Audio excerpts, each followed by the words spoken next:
Alors, quelques éléments de correction sur l'exercice 20. Donc, on s'intéresse tout d'abord à P, un nombre premier. Et puis, on va se donner K dans N. Et donc, en première question, on s'intéresse au nombre de diviseurs positifs de P puissance K. Donc, au cardinal de l'ensemble des diviseurs positifs, oui, de D puissance K. Alors, on va rappeler que X divise P. Si et seulement si, en fait, eh bien, l'évaluation P-adique de X est inférieure ou égale à K. Et puis, quel que soit alpha, un autre nombre premier, l'évaluation différent de P, l'évaluation alpha adique de X vaut 0. C'est-à-dire qu'en fait, l'ensemble des diviseurs de P puissance K, ce n'est pas autre chose que P puissance 0, P puissance 1, jusqu'à P puissance K. D'accord? C'est-à-dire l'ensemble 1, P, P puissance K. Donc, son cardinal, on peut facilement le calculer. En fait, on peut remarquer, pour prendre un peu de recul sur ce que l'on fera plus tard, que si je prends l'ensemble 0K et je l'envoie sur l'ensemble des diviseurs de P puissance K, donc qui a un coefficient L quelconque va associer phi de L égale P puissance L, eh bien cet élément, c'est une bijection. Donc si c'est une bijection, il y a le même nombre d'éléments dans 0K que dans l'ensemble des diviseurs à K éléments. Donc finalement, ceci nous donne bien, plusieurs façons de voir la même chose, que l'ensemble, le cardinal de l'ensemble des diviseurs positifs, c'est de P puissance K, pardon, c'est K plus 1. Alors, même question avec cette fois un nombre composé, c'est-à-dire A, c'est P1K1 fois PN-KN.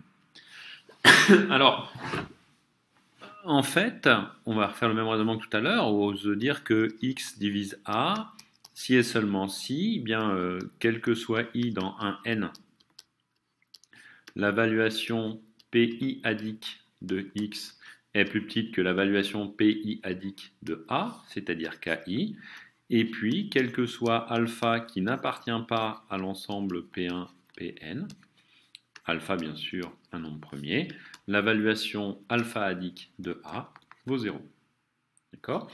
Ceci nous donne que l'application phi, qui va aller de 0K1 croix 0K2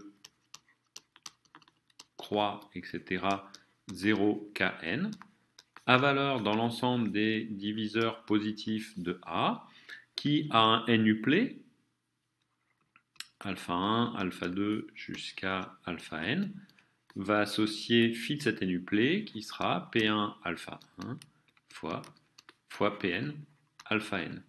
L'unicité de la décomposition en nombre premier nous assure que phi est une injection, et puis l'équivalence qui précède, ci-dessus, là, ici, nous assure de la surjectivité de phi. Donc phi est une bijection. Ce qui veut dire qu'on a le même nombre d'éléments dans D plus A que dans cet espace produit. Alors si on essaye de réfléchir au nombre d'éléments dans cet espace produit, le premier coefficient, vous avez K1 plus une possibilité pour le choisir. Le second, vous avez K2 plus une possibilité pour le choisir. Et puis le dernier, il y aura Kn plus une possibilité pour choisir. Si vous écrivez tous ceux qu'on peut écrire, on va prendre alpha 1, on le fixe, alpha 2, on le fixe, alpha n, on va pouvoir choisir Kn plus 1, puis je garde le même alpha 2, je change le alpha n moins 1, etc.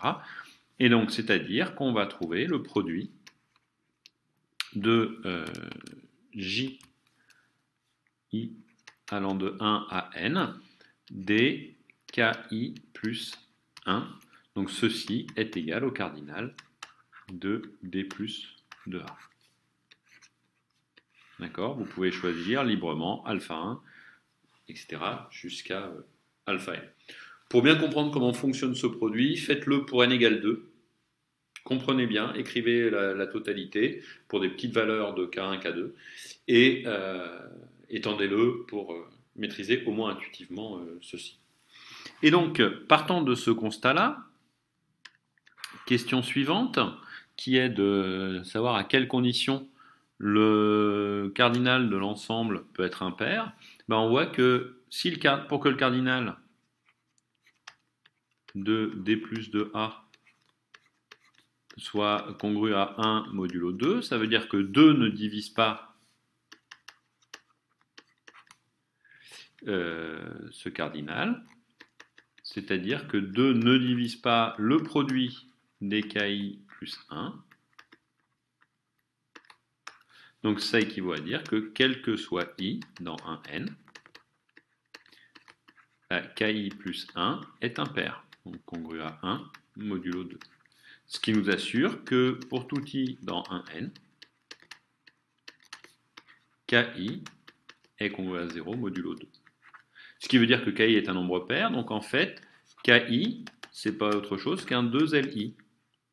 Et si KI est un 2LI, A, qui est égal à x puissance K1, c'est x puissance 2L1 fois x puissance 2Ln, c'est-à-dire x1 L1 fois xn Ln, le tout au carré. Conclusion, le cardinal de l'ensemble des diviseurs positifs de A est impair si et seulement si A est un carré.